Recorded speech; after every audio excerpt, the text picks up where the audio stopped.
So welcome to this series of videos covering the 2nd Battalion of the Essex Regiment during the Great War of 1914 to 1918. The reason for this series of videos is partly my personal interest in the topic. I'm from Essex. I was born and brought up in the area where many of the men that served in the battalion come from. But it's also from a bit of an intellectual challenge point of view. The 2nd Battalion of the Essex Regiment is quite an ordinary battalion, hence the title slide there. As with most battalions of the day, it had a war diary, and unfortunately the war diary is quite sparse. It varies across the period of the war depending on who was writing the war diary, but it's not full of lots of information. There was a good regimental history that was written as part of a series after the Great War, but throughout my research on other topics, I found that they were background players. There's very few mentions in the index of the official histories, for example. But the battalion served throughout the whole war on the Western Front, getting there just after the Battle of Mons and still remaining on the Western Front at the armistice at the end of the war. And depending on what your interest is, it fought in virtually all of the battles that you would think of. It's connected to Ypres, Somme, Arras and so on. And if you're interested in poets, there's an officer poet in the battalion. If you're interested in bravery, there's distinguished conduct medals, military medals galore. And there's even one of the soldiers was executed, so if you're into the shot at dawn debate, there's a case for you to follow there. There's soldiers that get promoted up to officers, and in one case there's a former officer who serves as a private in the battalion as well. So I felt they were quite an interesting battalion to study. Now the British Army was broken down into divisions. In the case of the 2nd Battalion Essex Regiment, they were part of the 12th Infantry Brigade, and the 12th Infantry Brigade was part of the 4th Division.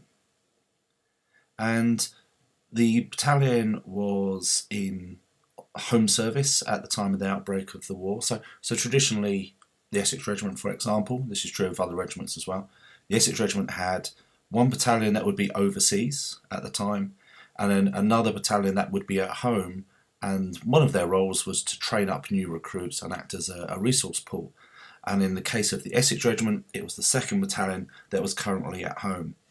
They had been in Malta in 1904, Ireland in 1907, and had returned to the UK mainland in 1912. At the outbreak of the war, the battalion was shipped up to the East Anglian coast as part of the defensive measures in the expectation of perhaps an attack upon the home islands. And in this picture, quite a famous picture, we see men of the battalion resting in the square at Norwich in Norfolk. So as part of the research for this presentation, I wanted to know more about these men, and it's one of those general points that the soldiers that died are sometimes easier to research than the soldiers that lived, and the officers are often generally more easy to research than other ranks. But I'm going to try and bring in stories from all of those kind of parties. So the battalion first goes overseas in August 1914, and later in time medals were awarded for that, campaign medals. And the 14 star, the Mons star as it was popularly called, was issued for soldiers that had been overseas before a certain point in November 1914. Now from a research point of view, and it's quite a hard one to do, but the paperwork exists to show who was awarded that medal, who was eligible for that medal. And this gives us a snapshot in time of what the battalion was like when it went overseas, and indeed in those first few months. So at the time when they went overseas, there was 24 officers and 966 other ranks that arrived overseas on 22nd of August 1914. The battalion commander, as pictured here, was Lieutenant Colonel Gore Anley. He had joined the Essex Regiment in 1886, had served overseas before on active service as we'd call it now, in campaigns on the Nile, Sudan and in South Africa, and had also spent a period on attachment with the Macedonian Gendarmerie. Speaking of service in South Africa, of the officers that went overseas with the battalion, 30% of them had previously served in South Africa, whereas the men, there'd been a higher turnover there perhaps due to the way that soldiers were enlisted, and only 4% of the men that went overseas on the 22nd of August 1914 had previously served in South Africa. So we have the experience of people like Lieutenant Colonel Goran Lee, but there were other less experienced individuals involved. And here we see Lieutenant Oriel Round.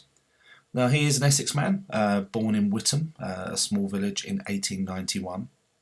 He was educated fairly nearby at a school called Felsted, and was quite athletic, particularly with cricket and also hockey. He represented Essex at hockey and continued playing when he was at Sandhurst, and had actually been on a hockey tour of Germany in early 1914. Here we see Herbert Guyver. He was born in 1882 in Ilford, and that's sort of the area where Essex and London connect up. He joined the Essex Regiment, and he probably joined it in 1900, and this is based on research based on service numbers, which I'll return to. He'd served in the Boer War and was discharged from the Essex Regiment in 1905, joining Essex Police, and you can probably see the uniform in the picture, in 1906.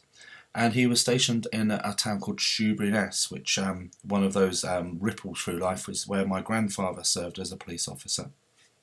He was married in 1904, living at an address called Honington Road in Southend-on-Sea, and he transferred to the Southend Borough Police on the 1st of April 1914 and was recalled as a reservist.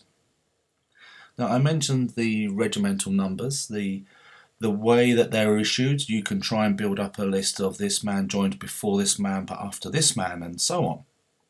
And of the men that went overseas on the 22nd of August 1914, using this concept, a couple of people that I'd point to your attention. Sergeant Digby had enlisted in December 1886, so about the time that the colonel of the regiment had joined.